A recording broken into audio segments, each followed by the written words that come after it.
யாழில் விசேட அதிரடிப்படையினரின் சுற்றி வளைப்பில் 13 பேர் கைது. அரசாங்கத்திலிருந்து வெளியேற தயாராகும் மகிந்த அணி. ரணிலின் திட்டத்தை சவாலுக்குட்படுத்த தயாராகும் நாடாளுமன்ற எம்பிக்கள். வைத்தியசாலையிலிருந்து வெளியேறினார் பாடகி கே. சுஜீவா. நாடாளுமன்ற அமர்வு இன்று மீண்டும் ஆரம்பம். சாணக்கியனை கொலை செய்ய சதி. வங்கிகளில் தங்க நகை அடகு வைத்தவர்கள் தொடர்பில் அறிவிப்பு. யாழ்ப்பாணம் கரவெட்டி பகுதியில் முன்னெடுக்கப்பட்ட விசேட சுற்றிவளைப்பு நடவடிக்கையின் போது 13 பேர் கைது செய்யப்பட்டுள்ளனர். போலீசார் மற்றும் போலீஸ் விசேட அதிரடிப்படையினர் இணைந்து விசேட சுற்றிவளைப்பு நடவடிக்கையை முன்னெடுக்கப்பட்டது.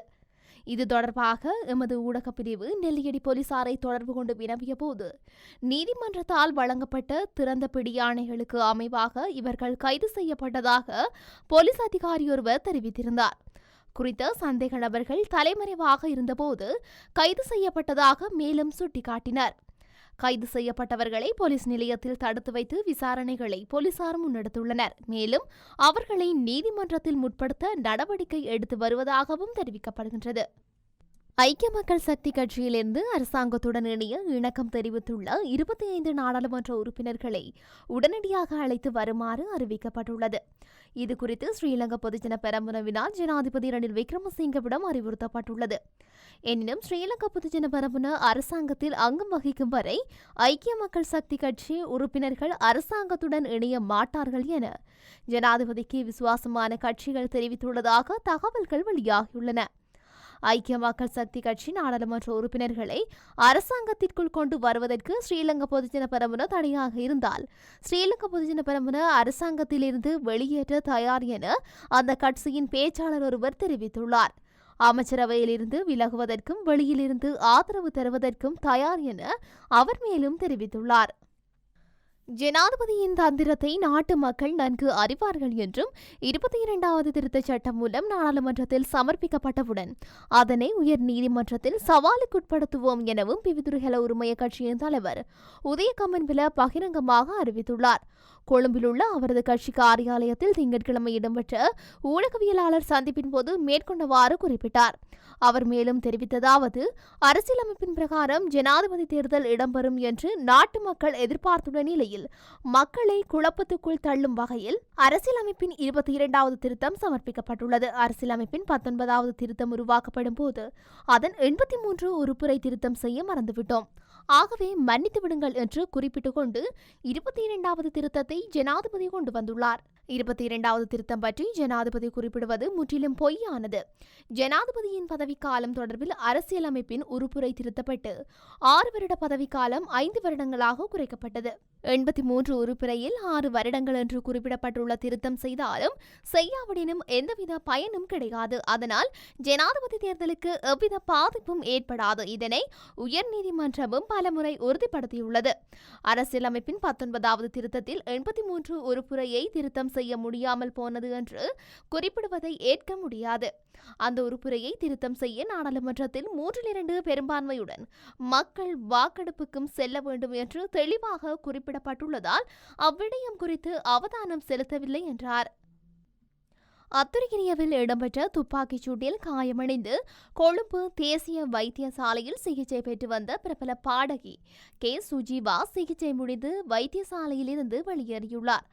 கடந்த ஜூலை மாதம் 8ஆம் திகதி அத்துருகிரியவில் பச்சை குத்தும் நிலைய திறப்பு விழாவில் மேற்கொள்ளப்பட்ட துப்பாக்கி பிரயோகத்தில் கிளப் வசந்த மற்றும் நயன வசுல விஜயசூரி என்ற 37 வயதான நபரே உயிரிழந்தார். இந்த துப்பாக்கிச்சூட்டு சம்பவத்தில் பாடகி கே. சுஜீவா மற்றும் கிளப் வசந்தவின் மனைவி உள்ளிட்ட 4 காயமடைந்தனர். இந்த நிலையில் சுஜீவா ஆரம்பத்தில் தீவிர சிகிச்சை பிரிவில் சிகிச்சை பெற்று வந்ததாகவும் காலில் ஏற்பட்ட காயங்கள் குணமடைந்ததை அடுத்து மருத்துவ ஆலோசனையின் அடிப்படையில் சுஜீவா வைத்தியசாலையிலிருந்து வெளியேறியதாகவும் வைத்தியசாலை வட்டாரங்கள் தெரிவித்துள்ளன. இதேவேளை கிளப் வசந்தவின் மனைவி கொழும்பு தெற்கு போதனா வைத்தியசாலையில் தீவிர சிகிச்சை பிரிவில் தொடர்ந்தும் சிகிச்சை பெற்று வருகின்றமை இங்கு குறிப்பிடத்தக்கது. பிரதி சபாநாயகர் அஜித் ராஜபக்ச தலைமையில் இன்று ஆரம்பமாகியுள்ள நாடாளுமன்ற அமர்வானது 26ஆம் திகதி வரை நடைபெறும் என நாடாளுமன்ற தகவல்கள் தெரிவித்துள்ளன. இதன்படி சிவில் நடைமுறை திருத்தச் சட்ட மூலத்தின் 2ஆம் வாசிப்பு மற்றும் நீதித்துறை அமைப்பு சட்டத்தின் கீழான 2 உத்தரவுகள் மீதான விவாதம் இன்று இடம்பெற்றுள்ளது.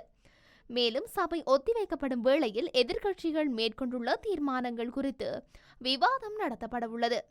அதேவேளை தேசிய பாதுகாப்பு, அனைத்து மதங்கள் மற்றும் நாட்டின் கலாச்சாரம் ஆகியவற்றில் செயற்கை நுண்ணறிவின் தாக்கம் மற்றும் உடனடியாக எடுக்க வேண்டிய நடவடிக்கைகள் என்ற தலைப்பில் சபை ஒத்திவைப்பு விவாதம் நாளைய தினம் இடம்பெறவுள்ளது.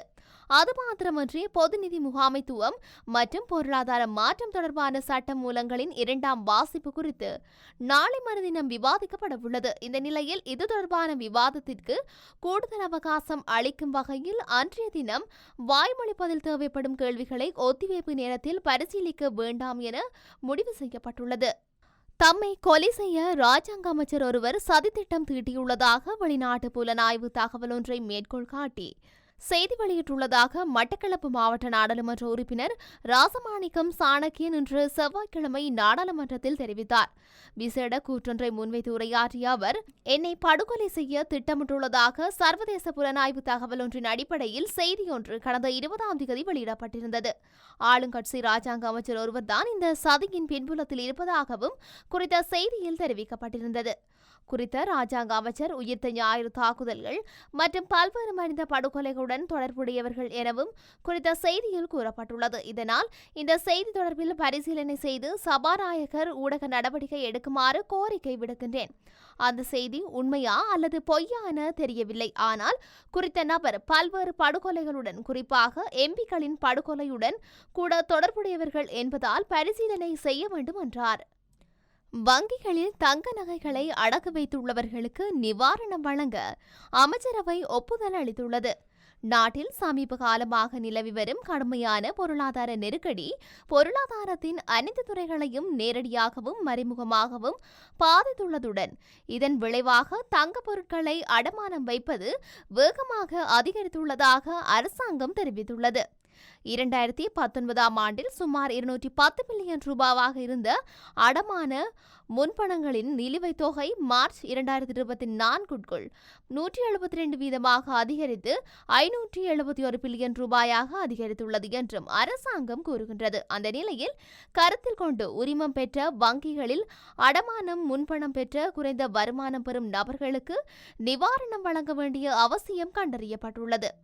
அதன்படி ஜூன் 30 அன்று அல்லது அதற்கு முன் உரிமம் பெற்ற வங்கிகளிலிருந்து தனிநபர் அடிப்படையில் வாடிக்கையாளர்களுக்கு ரூபாய் 1,00,000க்கு மிகாமல் அடமான முன்பணங்களுக்கு ஆண்டுக்கு அதிகபட்சமாக 10% உட்பட்டு திரைசேரி பொருத்தமான ஒன்றை செயல்படுத்த வட்டி மானியத்தை வழங்கும். பணத்திட்டம், பொருளாதார ஸ்திரப்படுத்தல் மற்றும் தேசிய கொள்கை அமைச்சராக ஜனாதிபதியால் முன்வைக்கப்பட்ட முன்மொழிவு அமைச்சர்கள் சபையால் அங்கீகரிக்கப்பட்டது.